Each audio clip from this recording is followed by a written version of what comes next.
రైతు భరోసాపై తెలంగాణ ప్రభుత్వం క్లారిటీ ఇచ్చింది. వ్యవసాయ యోగ్యమైన భూములకు రైతు భరోసా పథకం కింద ఎకరాకు ఏటా 12,000 చొప్పున ఆర్థిక సహాయం అందిస్తామని ముఖ్యమంత్రి రేవంత్ రెడ్డి ప్రకటించారు.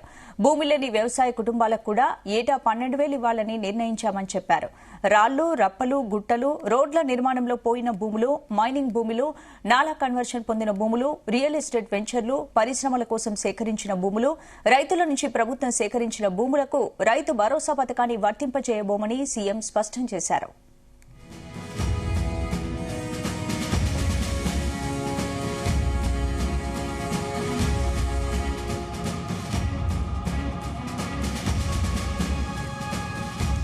అయితే ప్రభుత్వ నిర్ణయంపై పలు విమర్శలు వస్తున్నాయి. గతంలో బడాబాబులకు రైతు బంధు దోచిపెడుతున్నారని కాంగ్రెస్ నేతలు ఆరోపించారు.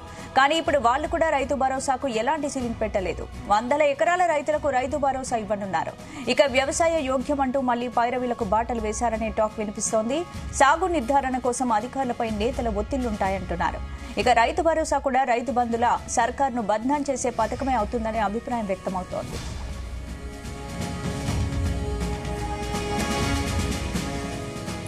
ఇదే అంశానికి సంబంధించి పూర్తి అప్డేట్స్ మా ప్రతినిధి సతీష్ అందిస్తారు. సతీష్, స్పందన రైతు భరోసాపై నిన్న సీఎం రేవంత్ రెడ్డి సెక్రటరియట్ లో విధి విధానాలు పై కూడా క్లారిటీ ఇచ్చారు. అయితే వ్యవసాయ యోగ్యమైన మాత్రమే రైతు భరోసా పథకం ఇస్తామని కూడా చెప్పారు. మరి అందులో కూడా ఎకరానికి ఏడాదికి 12,000 ఇస్తామని చెప్పడం జరిగింది.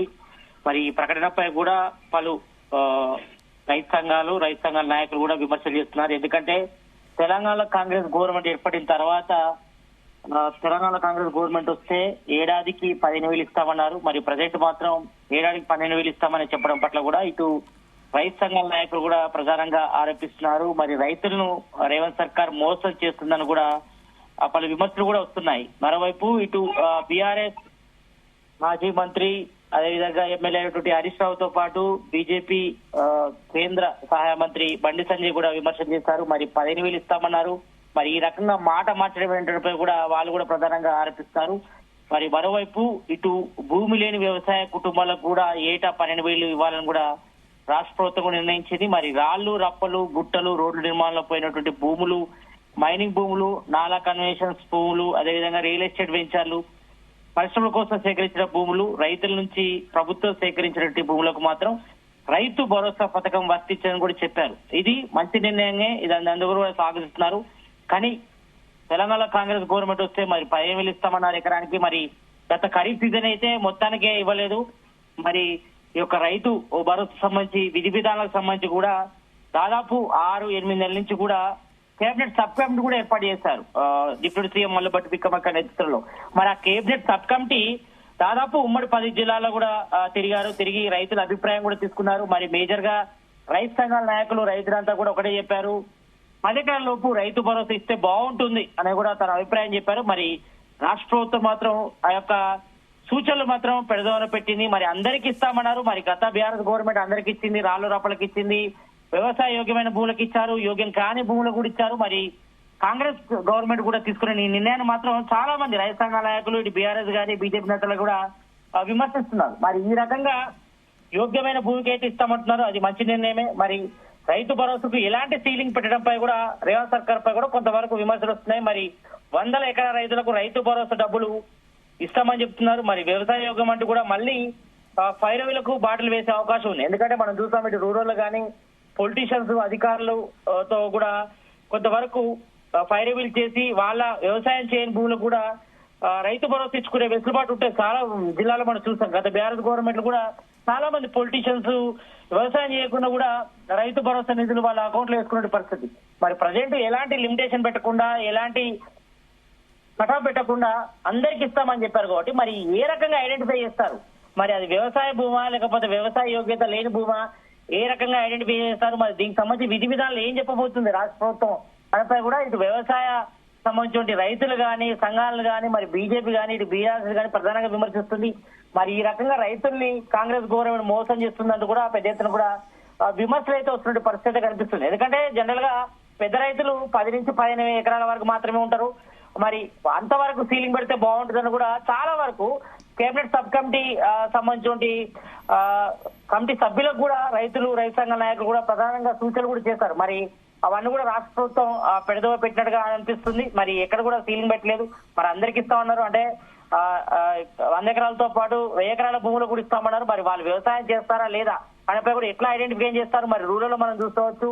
మరి పొలిటికల్ ఇన్వాల్వ్మెంట్ ఎక్కువగా ఉంటది. వాళ్ళు తమ పలుకుబడిని ఉపయోగించి వాళ్ళు కూడా రైతు భరోసా నిధులు కూడా కొట్టేసే అవకాశం ఉంటుంది. మరి ఈ రకంగా దాన్ని గండి కొట్టాలంటే మరి ఏ రకంగా చేయాలి అనేపై కూడా ఇంకా రాష్ట్ర ప్రభుత్వం వీటన్నిటిపై కూడా క్లారిటీ ఇవ్వాల్సిన అవసరం అయితే కనిపిస్తుంది. మరి రైతు భరోసాకు రైతు బంధువుల సర్కార్ భద్రత చేసే పథకం అవుతుందని కూడా పలువురు అభిప్రాయం కూడా వ్యక్తం చేస్తున్నారు. మరి ఎందుకంటే గత బీఆర్ఎస్ గవర్నమెంట్ అన్ని ఎకరాలకు ఇచ్చారు. రాళ్లు రప్పలకు, గుట్టలకు, రియల్ ఎస్టేట్ వెంచర్లకు, అదేవిధంగా ప్రభుత్వ ప్రజా ప్రతినిధులకు, ట్యాక్స్ పేయర్స్ కూడా రైతు భరోసా ఇచ్చినటువంటి పరిస్థితి.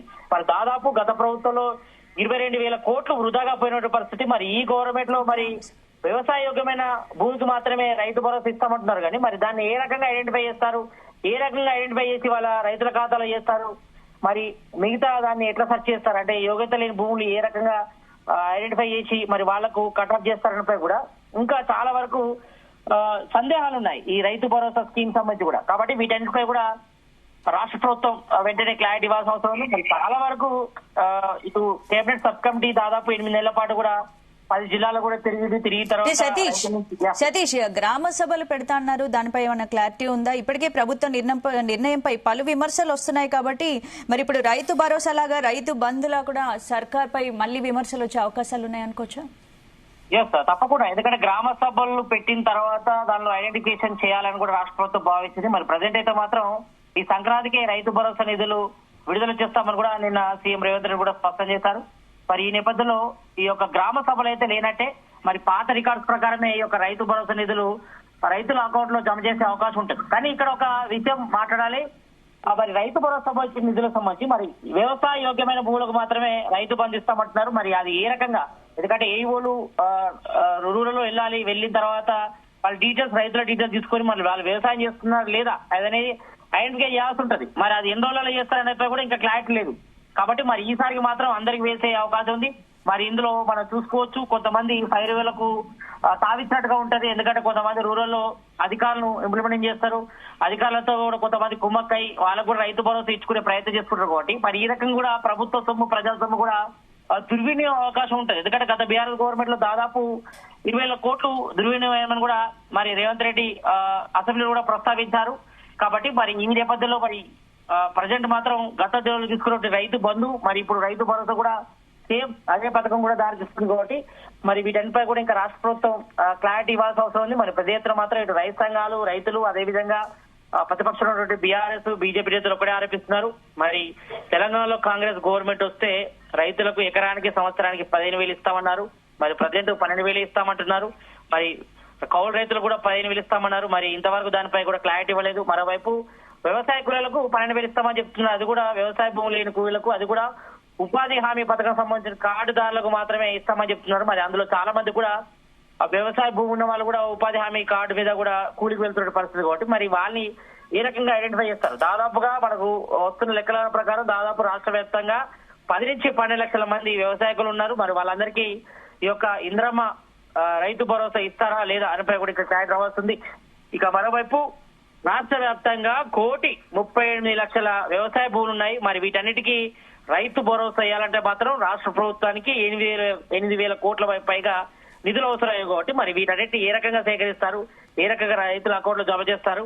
మరి వీటన్నిటిపై కూడా ఇంకా చాలా వరకు సందేహాలు ఉన్నాయి. మరి వీటన్నిటిపై కూడా మరి పూర్తి విధి విధానాలు రాష్ట్ర ప్రభుత్వం ప్రకటించాల్సిన అవసరం ఉంది. మరి ఈ యొక్క సంక్రాంతికి అంటే జనవరి 14కే ఈ యొక్క రైతు భరోసా నిధులు రైతుల అకౌంట్ లో జమ చేస్తామని చెప్తున్నారు. అది కూడా సంవత్సరానికి 2 విడతలుగా 12,000 ఇస్తామని చెప్తున్నారు. అంటే సంవత్సరం 12,000 ఇస్తామని చెప్తున్నారు.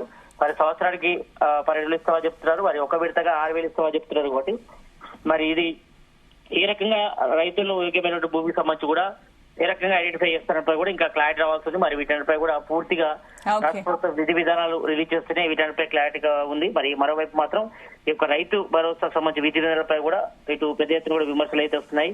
మరి ఇటు బీజేపీ కానీ బీఆర్ఎస్ కూడా ప్రధానంగా ఆరోపిస్తారు. కాబట్టి మరి వీటన్నిపై కూడా ప్రభుత్వం క్లారిటీ ఇవ్వాల్సిన అవసరం అయితే కనిపిస్తుంది. Right, thank you Satish.